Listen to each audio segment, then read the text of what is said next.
to think by myself, think what I want from life, look at myself, how did I get to this situation? The circumstances surrounding me at the time were very bad, but putting that to one side, I had to look at myself. What can I do as a person to make this situation better? How can I look at this situation to get through this? I started to become more spiritual during that time, started to take life a little bit more seriously, and I started to wake up, my eyes started to open. So during my transition, I decided that I'll take a stand, regardless of what would happen. And that was quite challenging, and even working in Ford's helped me to do that, because where I used to work before used to give people opportunities to approach me. That place is gated and there's security there. And I believe that I was there for a reason, and that was just part of the process. And the shift work was something that didn't allow people to track me like they were before. I'll cut a long story short. I decided to take a stand where I spent most of my life just thinking about death or jail. Those were the only two thoughts in my mind. I took the stand. I went to court in March 2012, at the same time when I was doing night shifts and the first opportunity came along. It was part of a 3.5-month trial. For the first time, I went in the court, sat behind the glass. It was a new environment, and I was looking around, and it was quite scary.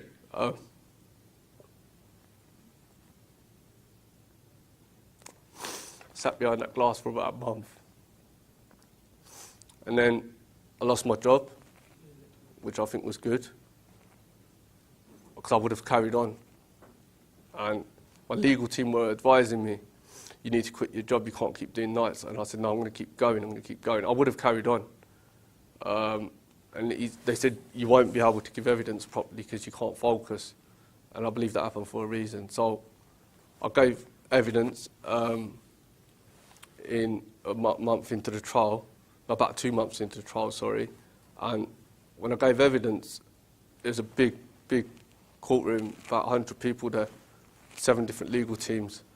And my company that they'd put in my name, they'd made a company in my name to do this fraud, so they can send all this money abroad or whatnot, whatever they did, right? Documents were all signed, all the evidence was against me. When I stood in that box, I was nervous. So my legal team says to me, starts off with, what's your name? I couldn't even answer my name properly.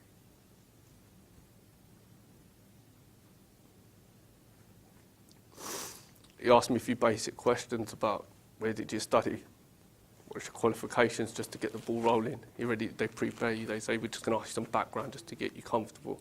I was struggling, I was shaking, didn't know what was going on. Now, 15 minutes into that, the judge called for an adjournment. And my legal team's hands were on his wig. My barrister's hands were on his wig. Like, I could see, he was like, what the hell's going on here? I went into the room. I'm not allowed to talk to my legal team when you're giving evidence. You're not allowed to talk to nobody. So I went into the room that I was assigned to. And when I went into that room, I had to ask myself some serious questions.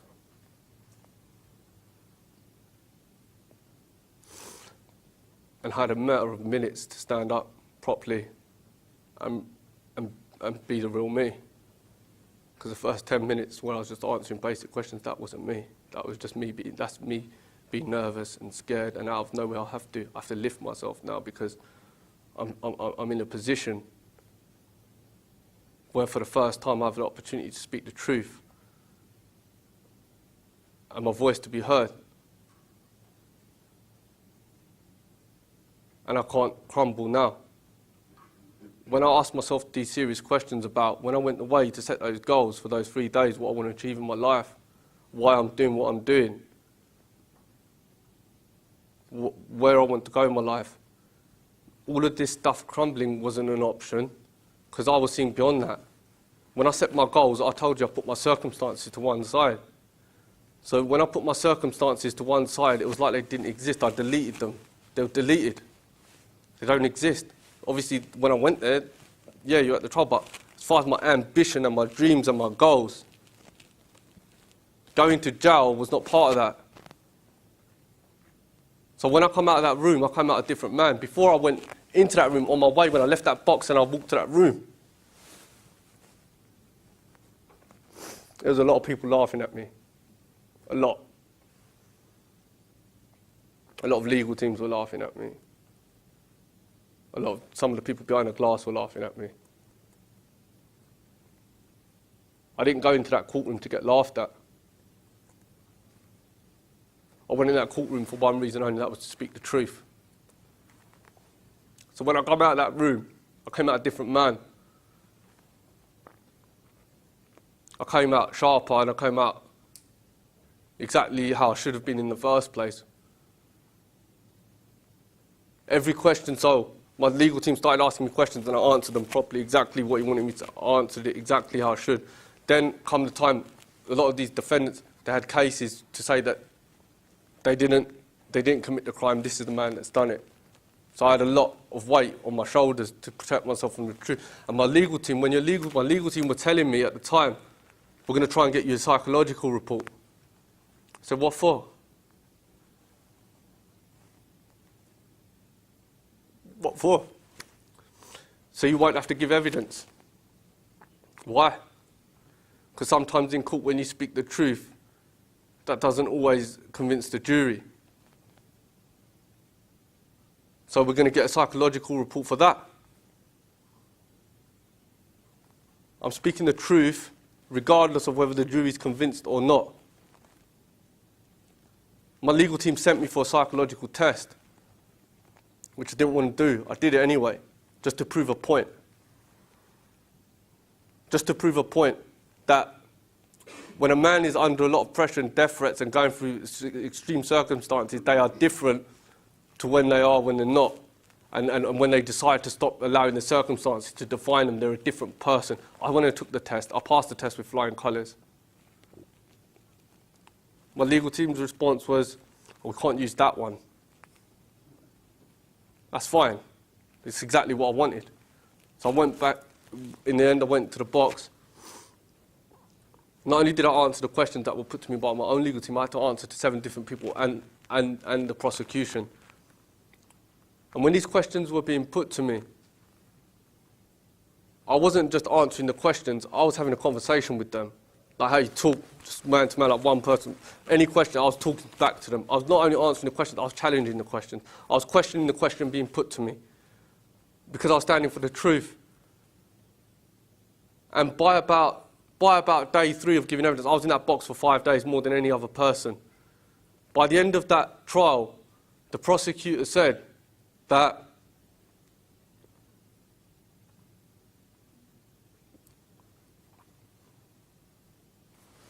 had we known the story of Peter Singh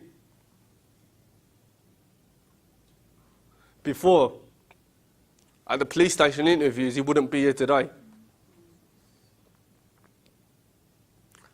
It's very rare in the British courts that a prosecutor goes out of his way to defend a defendant and a judge as well. And that's exactly what happened. Since that day, in June, 2 weeks before that trial was finished, the verdict was given, I had an opportunity to take that third one. I told you I had the second bad one. I took that third one as well. And my legal team said, you shouldn't be doing this. That's fine. You're a legal advisor. You're a solicitor. That's your job. You're going to talk to me about legal stuff. But hold on a minute. You're not. What qualifies you as a person to negatively impact my dreams and my ambitions and my goals. I spent 4 years of my life putting my life on hold. I didn't live for 4 years. I'm not going to allow any circumstance or any situation, I don't care where I am, what's going on, I'm living as if nothing's happened. And but your company, if you get convicted, they're going to take your company. So what? I'm standing for the truth.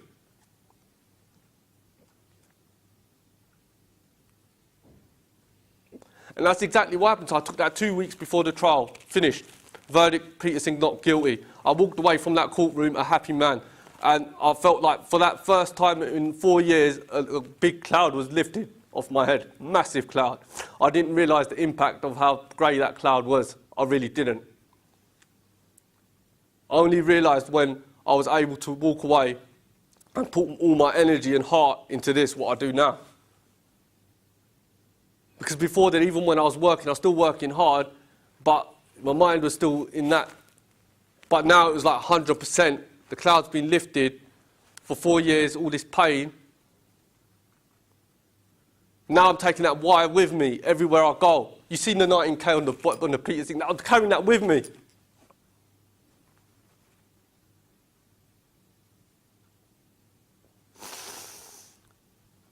I'm using my pain.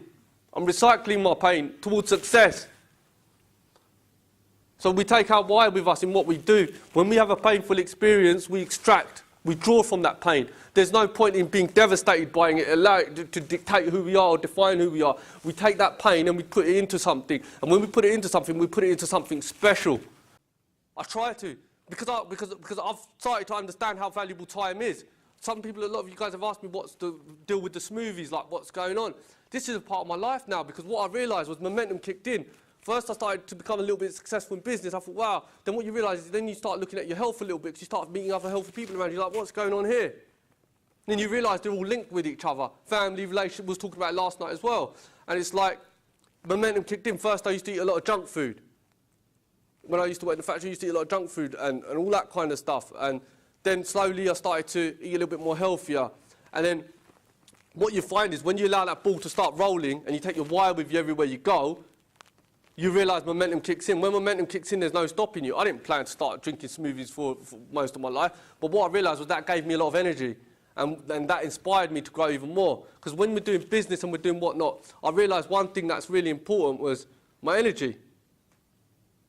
If my energy's high, I have the ability to be the best me, the real me. I can produce, I can do what I need to do to get to where I need to get to. If I have a Domino's pizza the night before, I'm not getting where I need to get to. And I had plenty of them in my time as well.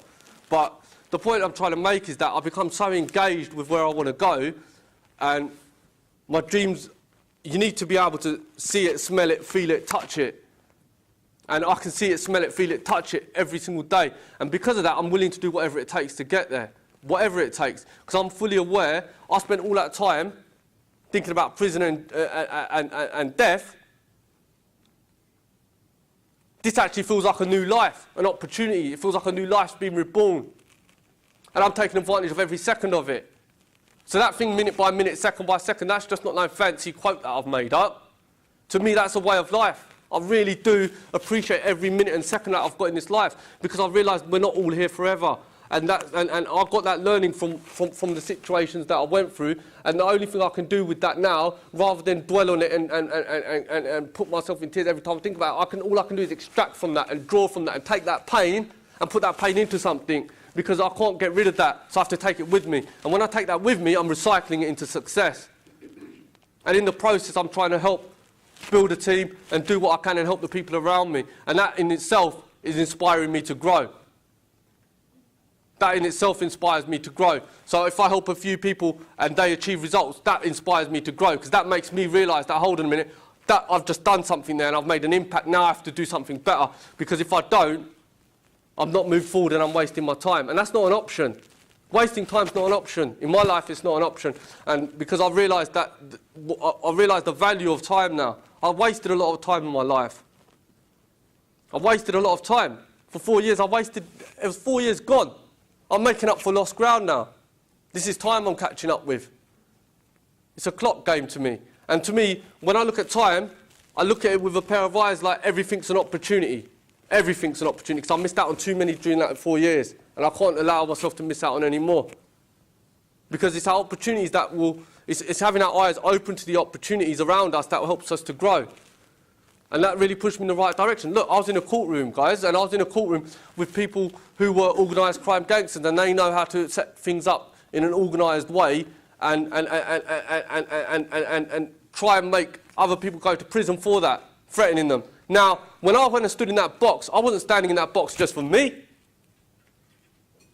What about all those innocent people who might have gone to prison? That's why I didn't care. Even if I spoke the truth and I went to jail, I didn't care, because I knew that I told them the truth. And I was just thinking, the only thought that was going through my mind is how many other people might this have happened to, who didn't have the courage to stand up, or who didn't have the opportunity to speak the truth. That opened my eyes to what the real world's about. And what I realised was that my world was a reflection of what I was allowing myself to see. I stopped allowing myself to see that, and I started to see something different. And what I did was I took all that energy that I was giving to that situation, and I put that energy into something else, and I turned a blind eye to everything. Everything, all of it. It's all put to one side.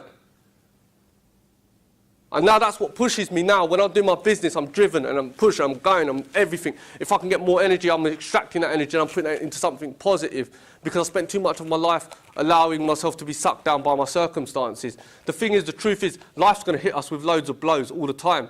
And I've learnt that. I learnt that the hard way. And I made a lot of costly mistakes. And the one thing that I'm trying to do now is make up for that ground and take everything positive from it. So what I say is that when we go for an extreme circumstance, if we can really use that as an opportunity to take as much positives as we can from it and draw from that. So whenever I'm feeling down, or whenever I'm feeling like, oh, I've hit a roadblock, I just want to go to that next level and I'm not hitting it, I engage myself with my circumstances that I went through, and I draw from that. I draw from that pain. I take all the lessons I can from that pain. Every single lesson I can potentially take from it, I'm taking it, and I'm taking that lesson and I'm applying that lesson into my business. So when I was sitting in that courtroom and I was sitting with those people, they organised things in a structured way. I even took a positive from that. The positive I took was that these guys have structured this hierarchy or whatnot, whatever they're doing. They had their little plot set up. They were going to frame someone in prison. I'm going to use something similar to this plot, and I'm going to help lives with it.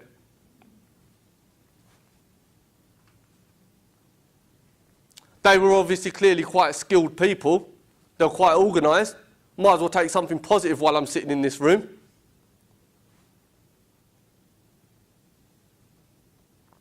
They were good at manipulating people. I took that concept, not to manipulate people, but to use that in a positive light. So I wouldn't say, so when I'm bringing Rob into my team, he's not being manipulated.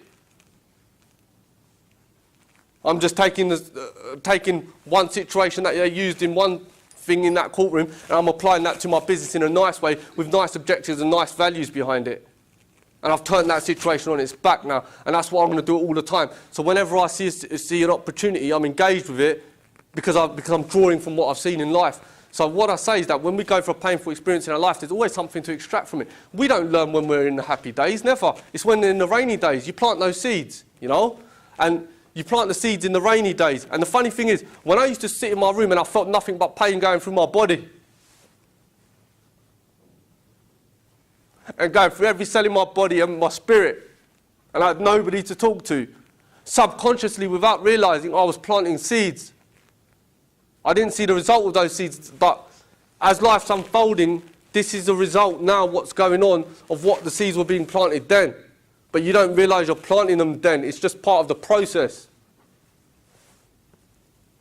That's why when I talk about things, a lot of this event, I've spoken about thoughts, process, action, belief, and results. Because that's what it is, guys. In a nutshell, it's thoughts, actions, results. That is it in its simplest form. And that's all I've tried to take in this business, is just look at my thoughts, how am I thinking. And the reason I'm so engaged with thought processes is because that's what affected my life for those 4 years, my thoughts. I allowed my spirit to get crushed And we was talking about last night, with Steve, I was saying, in my family life as a child, I felt controlled. And I felt like my spirit was crushed, and it wasn't really my father's fault because he didn't know much better himself. He left his mum at the age of 11 to come to this country. So when I actually open my eyes and think about it, you can't really blame him for thinking like that. But the point I'm trying to make is that I became that guy when I lived in that house, because I was scared of the control that was upon me. I started thinking in silence. And when I started thinking in silence, sometimes people mistake that for you being stupid or thick. And I believe that that's exactly what my father might have experienced. And to this day, he's still learning because he's done it for so many years and not realised. Now, the point I'm trying to make is what was playing out for me inside of my house was playing out for me in the real world. I allowed myself to be vulnerable as I grew up in my upbringing, and that played out for me. I was being controlled within the house, and I was being controlled outside of the house. I didn't know any better, and I trusted people for anything. I didn't even have a perception on life that there's untrustworthy people in this world. I thought everybody was trusted because that's all I knew about life. That's all I knew. And that's where it led me to. So it led me to an extreme situation. I saw it all. I really did. I'm glad when I said to you guys the best decision I made was cutting off my friends. What really put the icing on the cake was when my best friend came to court as a bent witness in an attempt to frame me in prison for 15 years. You know what? I actually laughed. Literally. Because it was that funny. What do you do? I just laughed. It was just a joke. And you know what? I was so glad. I thought this really is a big opportunity. And I'm taking advantage of every single dime I can. Every single bit of this opportunity I'm taking advantage. I'm taking it with both hands. I'm opening my hands up and I'm taking it properly. I've got an opportunity now to choose who I allow into my life. I'm going to choose wisely. I'm not going to allow anybody to just come into my life like I did before. I was brought up with some of these people, especially my best friend. Whether he was paid to do that or not, I don't know, and I don't really care. But that's the kind of background that I've come from to get to where I am now. And what I'm saying is I'm not a rocket scientist. All I've had is a thought. I've had a belief in what I do. I've taken action on my belief. And the results are starting to show. But I'm never satisfied with what I'm achieving, because I believe the day we stop learning is the day we stop growing. So it's always a learning process. And I think just getting started and the fact that everybody's here like for this 2-day event, I think is great. And I think the bottom line is it really doesn't matter where we come from or what we've done in our lives or what's happened. What matters is where we're going and our focus. Where are we putting our focus? When my focus changed, my life changed. The circumstances are still there. Nothing's changed. The bottom line is I had to change my perception on death. My perception on death was I don't know how many years I've got to live. I started to realise that, hold on a minute, none of us know when we're going to die anyway. So what's the point in worrying about it? You just live every day like it's your last, and play at 150%. So when I talk about 150%, I say this is like a way of life. It's not just some little gimmick, it's a way of life. Minute by minute, second by second, it's a way of life.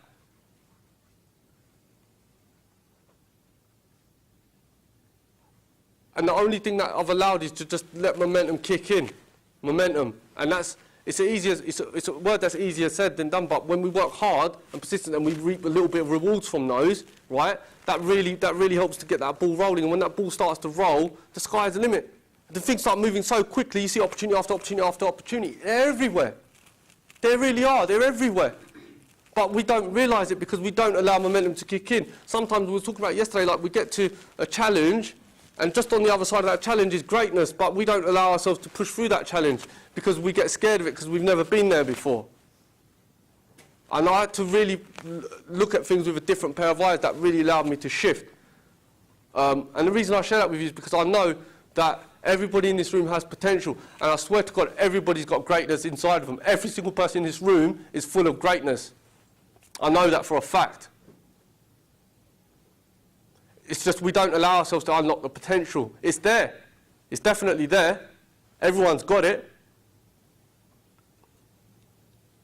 I was conditioned all my life. So basically, I was hanging around with people, friends, subconsciously being conditioned to their way of thinking.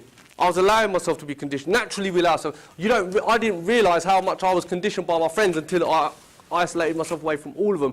Then my brain and my spirit started operating as it should. And I took advantage of that.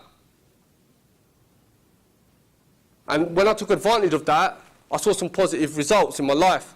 And that made me think, whoa, this is a nice feeling. This is good. I want more of this. I want more. So then I started, I want to take my mind and my spirit to, if my life's changed this much by taking my mind and my spirit, by isolating myself away from that and all that conditioning is gone, that made me a different man. And then because that made me a different man, that inspired me to become a better man. And a better man, and because I find that momentum kicked in, because I really like that feeling. And like when I was younger, like I used to do what most people do, which is go out, drink, party, do all that kind of stuff, you know. And then when I look back at it now, the buzz that I get off life now is better than any double shot that I had. It really is. I'm actually buzzing off life. I'm buzzing off life. I really am. And that in itself is probably the best drug you can ever have. It really is. And that's why I say, like, when we run our businesses, being focused on helping people is the way forwards. Because when we help people, they appreciate it. And when they appreciate it, you're adding value to someone's life. When you're adding value to someone's life, and your business is based on doing that, how can you possibly go wrong? You can't. If you've not added value, there's only so far your business can go. And I believe in no limits. No limits. So to believe in no limits, I have to help people. And that's why I say, like, when we go through life, we go through journeys, we go through challenges, it's a rocky road. No one said it's straight. It never is straight. It never is. Any successful person we look at in the world has been through some sort of struggle, or they wouldn't have got there. And that's why I say, so embrace the struggles. I know it's easier said than done. At the time when we're going through that, that's fine. It's difficult, it's a hard time.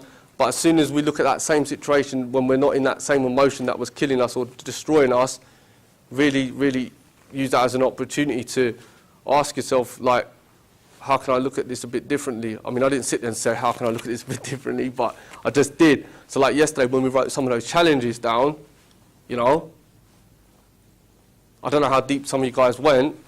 You might need to go more deeper. You might need to spend some time at home by yourself, maybe a day, maybe 2 days, 3 days. I went away to a hotel. Now I do that thing every year. Do it every year. I go away for 3 days. And I line up what I want to do, what my challenges are, what my focus is, what I'm going to do to try and take my life in a new direction, where I am with my map, yeah? And what I say is that when you look at those challenges that you wrote down, it's what I did when I went to the hotel. I just closed the curtains, everything dark, phones off, everything, computer off, and just ask yourself some serious questions about, you want to build a rent-to-rent business. Before you even think of building a rent-to-rent business, ask yourself, like, why are you doing this? Why? Like, what is it? Why? There's got to be something burning inside you that's going to push you to do this. Because bottom line is everyone can do rent to rent, you know. Anyone can invest in properties. Anyone can do whatever. But to do it with passion and heart and to add value, we got to understand why we're doing what we're doing. My why is what pushes me. If I didn't know how I was going to make this business work. Even now, sometimes I've got some dreams, I've not even shared them. Because I've realised how some people laugh at your dreams. They do. Because they think, oh, you can't do that. That's fine. Maybe not in your world. But what I've realised is the power of vision and perspective and focus. So what I say is that if you believe in your dream, and you believe in it so passionately and so strongly, and there's a burning desire there and your why is pushing you for that, nothing can stop you. And I strongly believe that nothing can stop you. Nothing can. It really can't. Some of the things that I'm doing now I've already visualised a long time ago. That's why I go away each year now, every 3 days, and I think about what I'm going to do. I don't really think too much about how I'm going to do it. I just think of the result. That's what I want.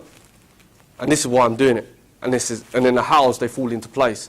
I didn't sit there when I was doing that night shifts in the factories and going and get that first property. I didn't think all of a sudden, yeah, I'm going to build this business, I'm going to have 12 properties, I'm going to be cash flowing X amount and that, and this is how I'm going to do it. I just thought, this is what I want. I want to make my life better. I want to make the lives of my family better. Been through a lot of mess. I want to add value to people's lives. And I want to live my life with purpose.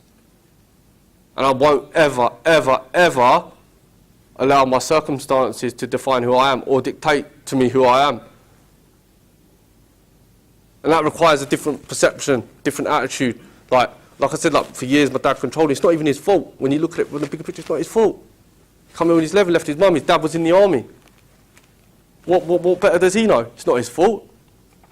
So for me, I have to do something different. I'm breaking the cycle here.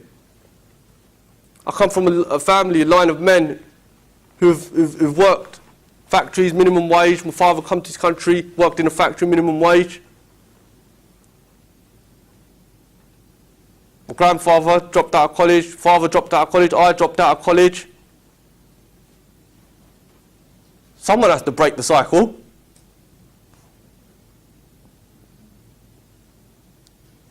It's nothing but an opportunity. But it comes with challenges. It's not all merry like it looks like when I'm at the front here. I still face challenges. My father don't understand what I'm doing, that's fine. But for me, I'm going to do everything I can to pursue my dreams. And people will get upset in the process, but I'm dead certain sure one day people will understand. But if they don't understand right now, that's fine. That's part of life. That's a challenge in itself. To being the first entrepreneur in my family. And I've got an opportunity to break this cycle, and I don't want to let this go.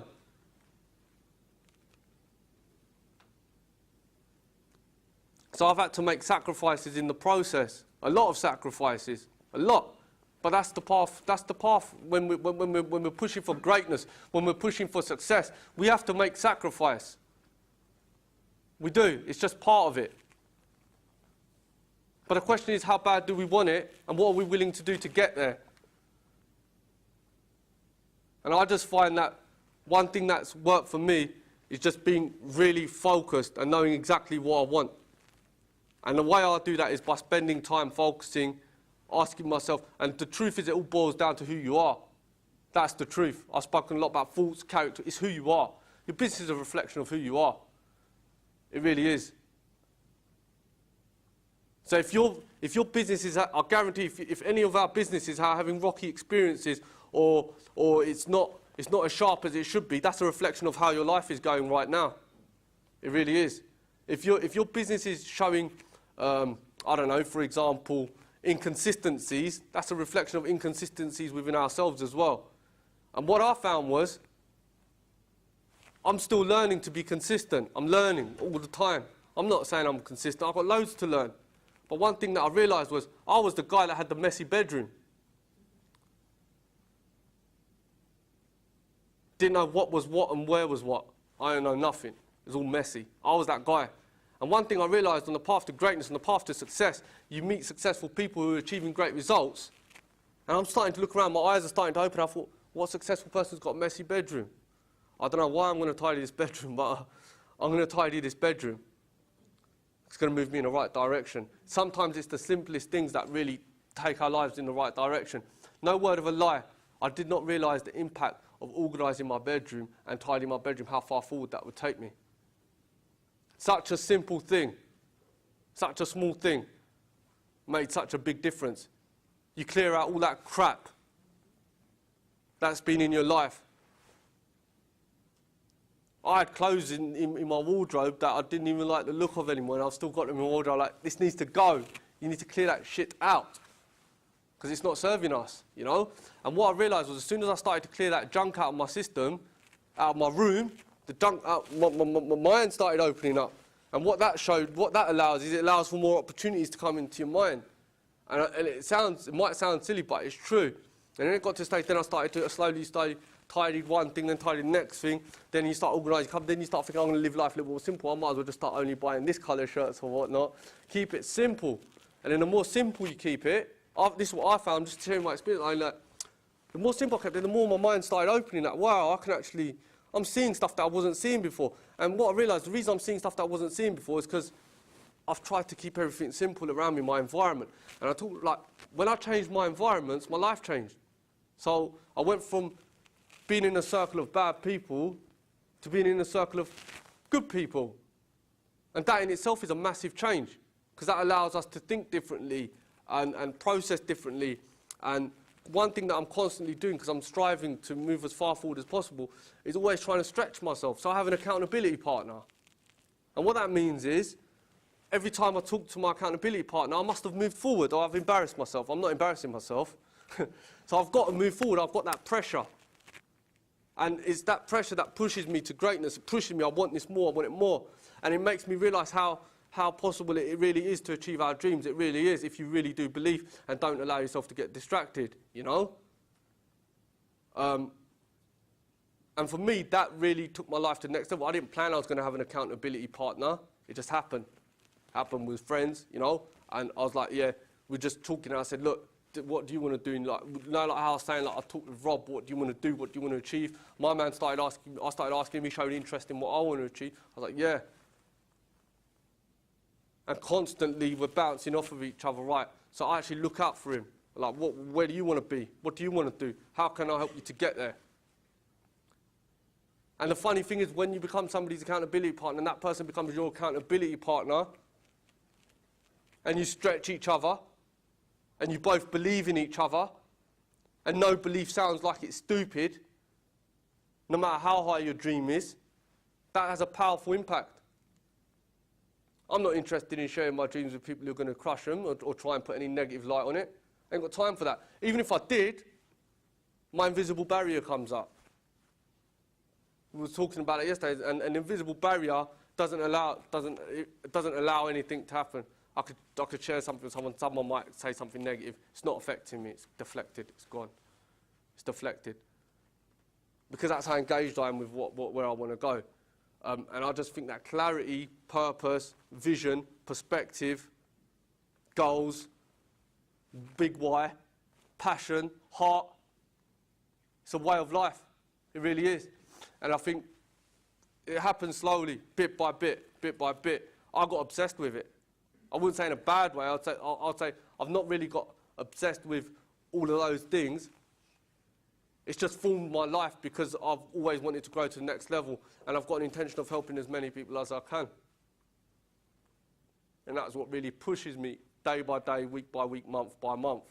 And I know for a fact that every single person in this room has got greatness inside of them. They really have. Every single one of you has got greatness. You've all got greatness. The thing is, we're not used to it. We're not used to it because we don't allow ourselves the time to dig deep and find it. It's there. It's there. I think it was something that Will Smith said. I saw it on YouTube. I thought it was really inspiring. He said something about greatness is not this SO-like thing. It lies within all of us. Took the words from my mouth. I was like, wow, it's true. It is. And if you listen to him carefully, he says it takes a sickening, hard work ethic. Sickening.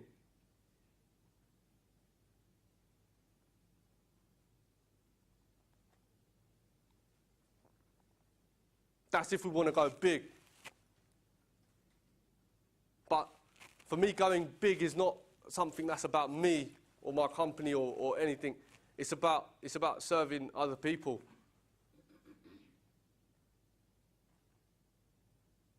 And when I started focusing my energy on serving other people, I realised I felt my destiny calling me.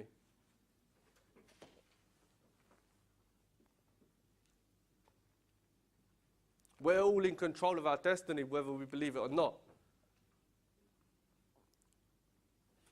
As soon as I made a decision and started to move my life in a new direction, a good decision, move my life in a good direction, that really inspired me to make more good decisions, because I like the feeling of the first one I made. Then I like the feeling of the second one I made, then the third and the fourth. Then that becomes a habit in itself. Then you realise that how even the smallest decisions in our life are so important. Really, really are. They really are. And since then, what I've realised is if our life is a result of the decisions we make, I need to look at my decisions with a lot more care. And that's what I try and do now. So constantly I'm always asking myself, I need to make a good decision, I need to move in a good direction, I need to do something really positive. So I need to make a positive decision that moves me, that's in line with where I want to get to. So when I talk about like what I want to achieve in life, and I'll talk about, before you do your business plan and what you want to achieve, all your cash flow and your yearly stuff, that's great. That's just the process.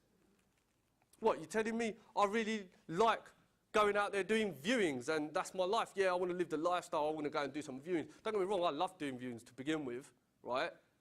It's good. But that's not the lifestyle you want. But that's just part of the process. Really, it's not the cash flow you really want. That's just part of the process. There's something deeper. You're bigger than the cash flow. Everybody in this room is bigger than the cash flow. What is the cash flow? It's a piece of paper. Might be $5 grand a month, might be 10 grand a month. Wow, you've got it. But that's just paper. That's the process. I strongly believe anybody can earn whatever they want. That's not a big enough ambition, because money is just a process that helps us to do what we want to, where we want to get to. It's knowing where we want to get to that really builds us into our greatness. And what I found was when I realised what I wanted from life, my business, it becomes second nature to become a good business, because my business is a result of what I want from life. And that's what pushes me. So when I say the first step that I would be doing is focusing on what I want from life. And that's not something that I'll be able to focus on if I was sitting in a coffee shop surrounded by loads of people. It's not happening there. Because only you know what you want from life. The people in the coffee shop don't, so that means you need to be by yourself. That's what I found. I found that when I went by myself, it worked really powerfully, because what that allowed me to do was, before I had my why and I knew what I was going to be doing, I wanted to add shape to that. A bit like how we put water in a glass. When you put, the thing I like about water is it's a bit like life. It flows. And it flows in one direction. You put water into a glass, it takes the shape of a glass. You put water into a bowl, it takes the shape of a bowl. You choose how you shape your life. You choose what you put your life into. What glass is your life going into? What bowl is your life going into? That's really how I look at life. And I feel that when I put my life into something, I'm shaping it day by day, and I'm putting it into a nice shape. That's what my objective is. And water was a perfect example for me to keep me on board. And I just feel that everybody in this room has massive potential, really, really do. I believe, like, when I was working in that factory, right, I didn't see any better, because my vision wasn't allowing me to, my perspective wasn't allowing me to. Because when I was in there, I used to come to work and all I used to be thinking about was the job. Sometimes then I went through the extreme circumstances, I was thinking about that. But then when I had the opportunity and I got sacked, like made redundant and lost that job, that opened my perception up, and that worked wonders for me. And I would have probably carried on working and still been running this business, and that wouldn't have been, and I would have got into more issues. But what I realised was, it happened for a reason, and I took advantage of that. I saw that as an opportunity, and boom. One result happened. Wow, that's a good feeling. Next result happened. The next result wasn't a good one. I told you about the second multi-let. It was quite bad. But I still didn't give in there. What? I did 3 months worth of rejection. I got my first one, which cash flowed well, so I've had a bit of a taste of it now. Tasted a bit of success, something I've not tasted in my life before. And it tasted quite nice. Then I had a little bit of a bad taste, but that's not enough to put me off. Because the bottom line is, I did something that I knew worked, and I was going to stick at it. I didn't care how long. I see myself as if each movie I'm taking is bringing me one step closer to where I want to get to, and it's giving me that little bit of energy, and it's giving me that little bit of productivity that I need because my dreams are that big and I need to get there, and I believe in my dreams and I don't expect anyone else to believe in my dreams, I'm doing it. That's just part of the process. It's just part of the process. Again, you become so engaged with where you want to get to, everything else is just a process. Like today,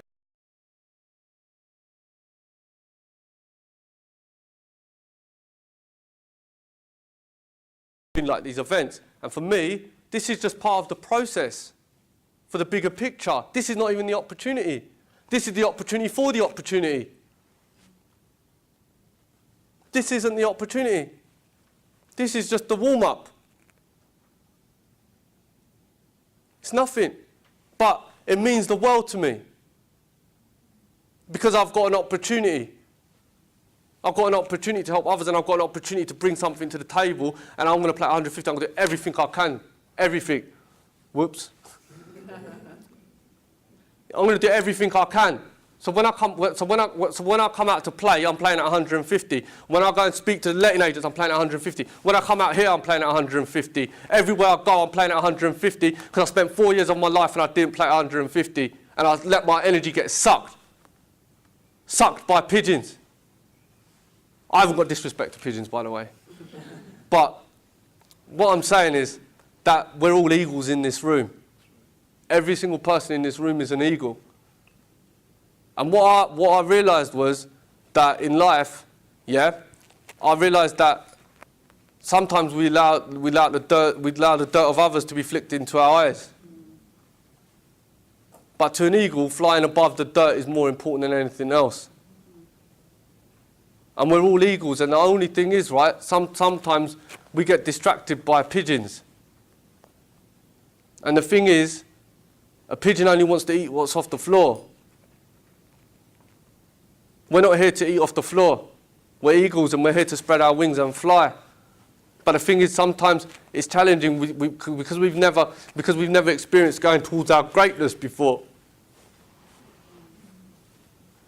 Because we never experienced going towards our greatness, we don't know what it feels like to open our wings.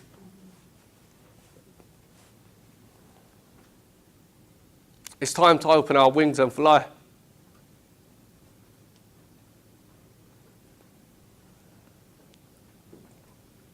It really is.